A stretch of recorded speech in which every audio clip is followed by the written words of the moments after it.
Once again, very good morning, my dear smarties.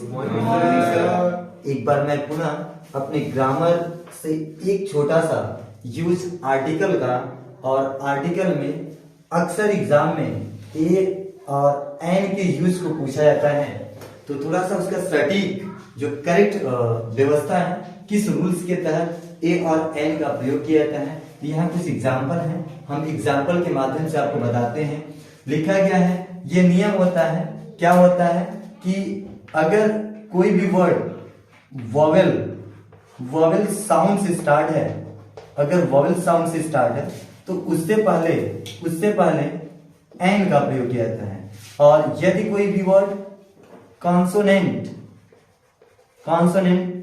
Sound से start है तो उससे पहले ए का प्रयोग। अक्सर क्या होता है, ये बताया जाता है कि किताबों में लिखा रहता है वॉवेल से स्टार्ट है तो उससे पहले एन होता है, कॉन्सोनेंट से स्टार्ट है तो उससे पहले ए होता है, लेकिन वो एग्जैक्ट नहीं है। वॉवेल से नहीं बल्कि वॉवेल साउंड से यदि स्टार्ट होता है कोई वर्ड तो उससे पहले एन का प्रयोग करते हैं, और कॉन्सोनेंट साउंड से स्टार्ट होता है तो उससे पहले ए का प्रयोग करते हैं। एक छोटी सी हम बात बता लें, वॉवेल साउंड जो मैं बोल रहा हूं, अच्छा वॉवेल क्या होते हैं, वॉवेल कितने होते हैं ये आप जानते हैं, वह ए ई आई ओ और यू, ये जो आपके पास लिखे गए पांचों, ये वॉवेल होते हैं।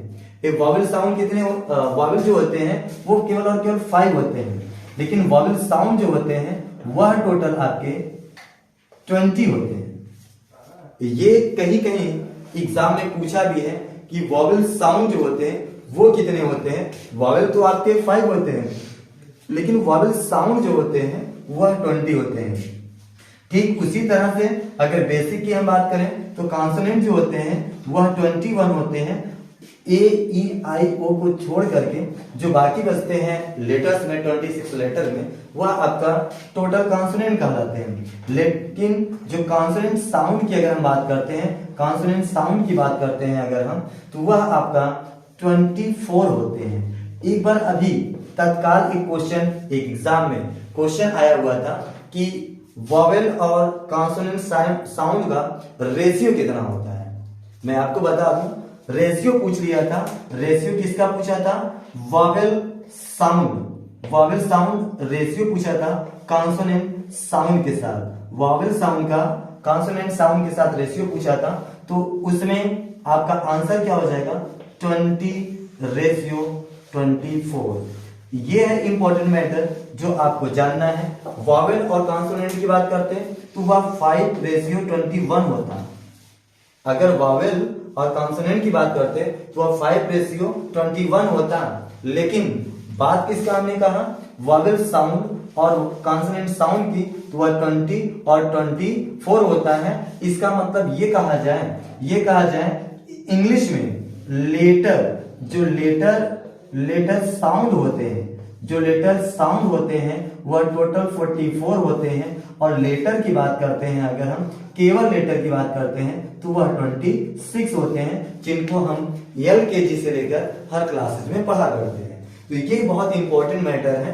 फिर से मैं एक बार बता दूं, अगर केवल वॉवेल की बात करते हैं तो वो 5 होते हैं, केवल कॉन्सोनेंट की बात करते हैं तो वह 21 होते हैं, अगर वॉवेल साउंड की बात करते हैं तो वह टोटल मिलाकर के 20 होते हैं, और कॉन्सोनेंट साउंड की बात करते हैं तो वह टोटल हमारे 24 होते हैं। और दोनों मिलाकर लेटर साउंड बनाते हैं, और लेटर साउंड्स जो होते हैं इंग्लिश में वह आपके 44 होते हैं। केवल लेटर की बात करते हैं तो वह 26, जिसको हम लोग पढ़ा करते हैं। तो साउंड्स जो होते हैं वो कुछ लिखित भी हो जाते हैं, कुछ अलिखित भी होते हैं, उसको केवल प्रोनाउंसिएट किया जाता है। तो बात यहाँ पर है कि मैं छोटी सी जानकारी भी दे दिया। अब हम फिर से अपने क्वेश्चन की तरफ चलते हैं जो यहाँ लिखा गया है। पूछा था कि किसके पहले ए का इस्तेमाल करेंगे इस सेंटेंस में, इस आपके खाली स्थान पर, और किसमें आप एन का प्रयोग करेंगे। तो मैंने यहाँ पे लिखा गया है, वॉवेल साउंड से स्टार्ट होने वाला जब कोई शब्द रहेगा तो उससे पहले एन का प्रयोग कर लेंगे, और कॉन्सोनेंट साउंड से स्टार्ट होने वाले शब्द से पहले हम ए का प्रयोग करेंगे। जैसे अगर हम इसको पढ़ते हैं तो ये पढ़ेंगे एम ए, क्या पढ़ेंगे हम, एम ए पढ़ेंगे तो ये जो स्टार्ट का वर्ड है ये देखिए आपका वॉवेल साउंड है। देखने पे तो लग रहा था एम है, लेकिन आप देखेंगे पढ़ते समय तो एम का मतलब ए जो है ये वॉवेल है। अगर हिंदी के हिसाब से देखें तब भी और प्रोनाउंसिएशन के हिसाब देखेंगे तो ये ए है। ए का मतलब आप समझते हैं वॉवेल होता है और ये वॉवेल साउंड दे रहा है, ये लेटर ये शब्द जो है वॉवेल साउंड दे रहा है। तो इससे पहले जो हम लगाएंगे वह क्या लगाएंगे, एंड का प्रयोग करेंगे। अब इसको पढ़कर देखेंगे, ये लिखा गया मैंगो, क्या लिखा गया है मैंगो, क्या लिखा गया है मैंगो। तो मैं आपको बता दूं पढ़ते समय जो लिखा गया ये मैंगो लिखा गया है तो ये मां से पढ़ा जाता है। तो मां क्या है, ये कॉन्सोनेंट है और ये कॉन्सोनेंट साउंड दे रहा है। तो कॉन्सोनेंट साउंड से पहले आप क्या इस्तेमाल करते हैं, ए। अभी बताया गया कॉन्सोनेंट साउंड के साथ ए और वॉवेल साउंड के साथ एंड का प्रयोग। तो मुझे लगता है अगर आप ध्यान नहीं देंगे तो दोनों लग रहा है एम से स्टार्ट है, दोनों एम से स्टार्ट है, लेकिन पढ़ते समय देखेंगे प्रोनाउंसिएशन की तरह से देखेंगे तो प्रोनाउंसिएशन जो हो रहा है वह आपका यहाँ वॉवेल साउंड से और यहाँ कॉन्सोनेंट साउंड से। कॉन्सोनेंट साउंड का मतलब कैसे हुआ, ये क से लेकर ज्ञ के बीच में म आ रहा है इसलिए कॉन्सोनेंट साउंड है, और ये है आपका वॉवेल साउंड। तो यहाँ पे एन का प्रयोग किया गया और यहाँ ए का प्रयोग किया गया। जब कभी भी ए और एन का इस्तेमाल आप करने जाइए तो पहले क्या करिए, उसको बखूबी पढ़ लीजिए। वह देख कर नहीं बताएंगे और ये वॉवेल से स्टार्ट है, वॉवेल से स्टार्ट से नहीं मतलब है, मतलब है कि वॉवेल साउंड से स्टार्ट है कि नहीं। पहले इसको आप पढ़ कर देखेंगे, प्रोनाउंसिएट करके देखेंगे। तो इसको जब पढ़ेंगे ऐसे पढ़ा जाता है यूजफुल, क्या पढ़ा जाता है यूजफुल।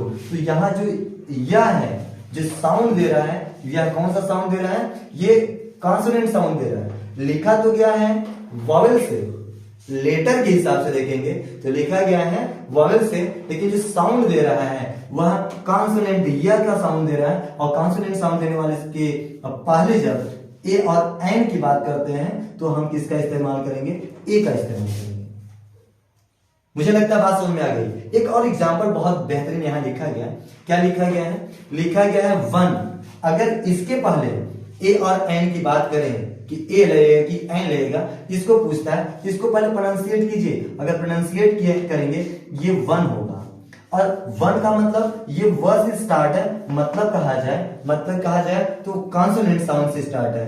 तो लग रहा था ये वॉवेल से स्टार्ट है, लेकिन प्रोनाउंसिएट करेंगे अगर आप तो वॉवेल साउंड से नहीं कॉन्सोनेंट साउंड से है। कॉन्सोनेंट मतलब क से लेकर ज्ञ के बीच में आ रहा है, इसलिए कॉन्सोनेंट साउंड है। और कॉन्सोनेंट साउंड से स्टार्ट होने वाले से पहले आप क्या इस्तेमाल करते हैं, ए का। यहाँ लिखा गया कि कॉन्सोनेंट साउंड से स्टार्ट होने वाले से पहले ए का प्रयोग, बाकी वॉवेल साउंड से स्टार्ट होने वाले के पहले एन का प्रयोग करते हैं। मुझे लगता है ये एग्जाम्पल आपको समझ में आ गया। और एक छोटा सा एग्जाम्पल मैं बता दूं, थोड़ा सा यहाँ पे हम रब कर दें और इसके बाद हम आपको बता दें। जैसे एक और एग्जाम्पल, जैसे लिखा जाए यूनिवर्सिटी, क्या लिखा गया है यूनिवर्सिटी, इससे पहले क्या लगेगा और आपका अम्ब्रेला, अम्ब्रेला लिख दिया जाए, इससे पहले क्या लगेगा। मुझे लगता है अगर ए और एन की बात करें तो लग रहा है कि ये भी वॉवेल से स्टार्ट है, ये भी वॉवेल से स्टार्ट है, लेकिन पढ़ कर देखेंगे प्रोनाउंसिएशन से पता करते हैं कि वॉवेल साउंड से स्टार्ट है कि कॉन्सोनेंट साउंड से स्टार्ट है। तो जब यूनिवर्सिटी को पढ़ेंगे तो यह से पढ़ते हैं, ऐसे पढ़ते हैं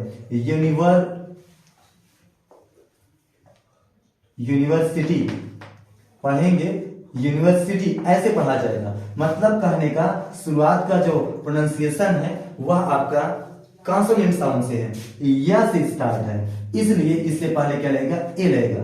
और इसको जब पढ़ेंगे तो अम्ब्रेला पढ़ेंगे, अम्ब्रेला, यस अम्ब्रेला पढ़ेंगे। तो ये देखिए वॉवेल साउंड है, ये वॉवेल साउंड से स्टार्ट है, तो ये अम्ब्रेला से पहले एन का प्रयोग, क्योंकि मैंने कहा था ना वॉवेल साउंड से स्टार्ट होने वाले शब्द के साथ एंड का प्रयोग करेंगे। मुझे लगता है अगर पूरा बढ़िया से आपने इसको देखा है तो हमने छोटी छोटी जानकारियों के साथ ए और एन का जो आर्टिकल है, ए और एन, इसका भी यूज बता दिया है। हाँ एक बात और बता दें आपको, ए और एन इस आर्टिकल को कहते क्या है, इसको इनडेफिनिट आर्टिकल कहते हैं। इनडेफिनिट आर्टिकल कहते हैं, इसको आर्टिकल कहा जाता है।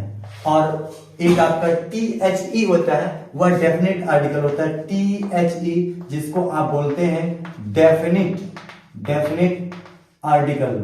ये आर्टिकल के टाइप्स होते हैं, लेकिन आज हमने केवल दो ही पढ़ा है, ए और एन का यूज, मतलब इनडेफिनेट आर्टिकल को। मुझे लगता है बात समझ में आ गई। अगर एक बार आप रिपीट कर लेंगे तो फिर दोबारा आपको इस वीडियो को देखने की जरूरत नहीं पड़ेगी। और इस टाइप के दुनिया में जितने कॉम्पिटिटिव एग्जाम है, एकदम बिल्कुल जो मैंने एग्जाम्पल इस्तेमाल किया है वही एग्जाम्पल इस्तेमाल किए जाते हैं, इसके अतिरिक्त कुछ भी नहीं आता है अगर ए और एन की बात करें तो। मुझे लगता है बात समझ में आ गई। Thank you for watching this video, और हम मिलते हैं अगली ग्रामर की यूज के साथ नेक्स्ट टाइम।